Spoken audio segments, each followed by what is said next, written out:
Bonjour, dans ce 5e module, nous vous proposons un focus sur une question essentielle en matière de contenu web, savoir formuler de bons titres, ceux qui font sens et accrochent votre lecteur.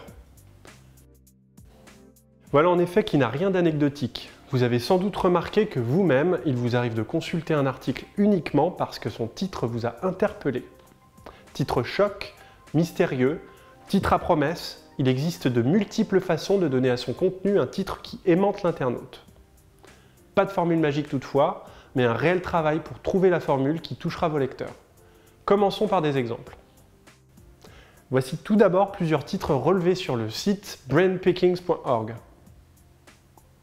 Ces titres utilisent tous trois le fameux how to, autrement dit comment faire. On peut les qualifier de titres à promesse. Ils annoncent un contenu sous forme de recette, de solution à un problème.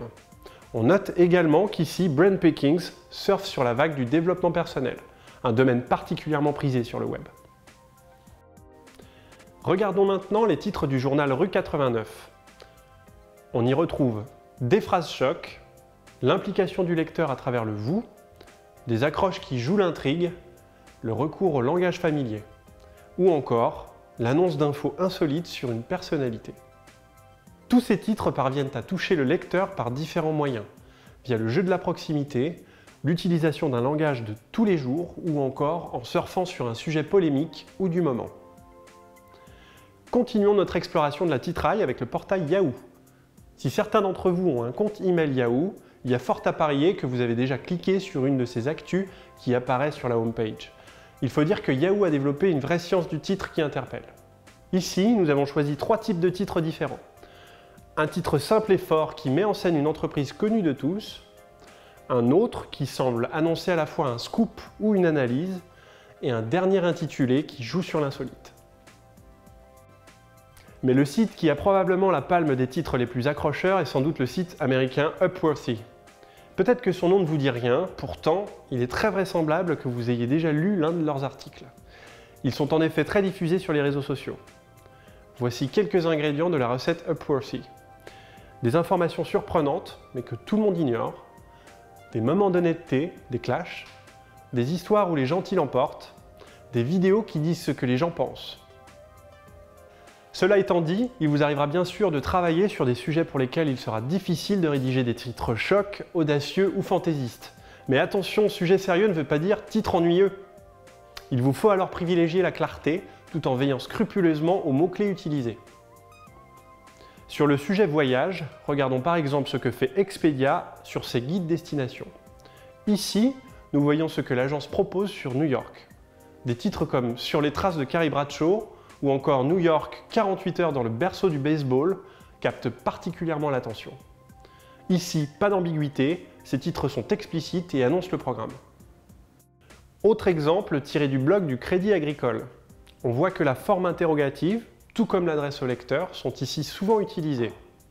Le Crédit Agricole se pose de la sorte comme apporteur de solutions et fournisseur d'informations résolument pratiques.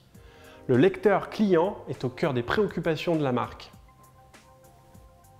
Dans tous les exemples que nous venons de voir, quel type d'informations identifie-t-on?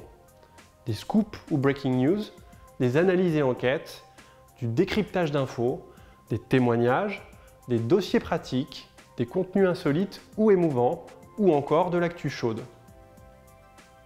En termes de formulation, pour vos titres, retenez qu'il vous faudra privilégier la clarté, le recours à des substantifs et verbes forts, l'utilisation de mots-clés, la voix active, la mise en place d'éléments de suspense, ou encore le recours à la deuxième personne qui implique directement le lecteur.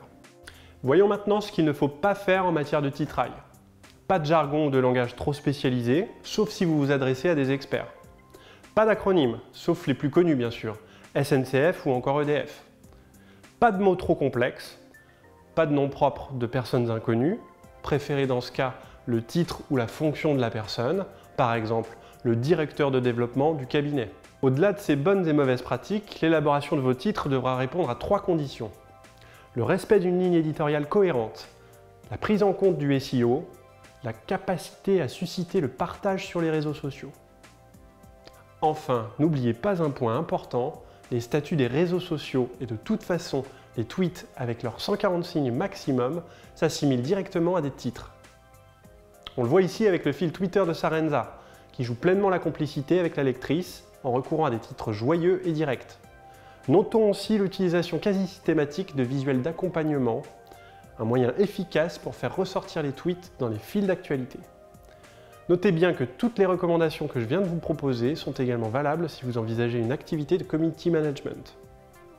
Bien titré, vous l'avez compris, est presque une science. Il vous reste donc à pratiquer en vous appuyant sur le contenu de ce module. Notre navigation suit son cours avec le prochain module qui sera consacré à un point fondamental et souvent technique, le SEO. Vous souhaitez vérifier et mettre en pratique les connaissances acquises lors de ce module?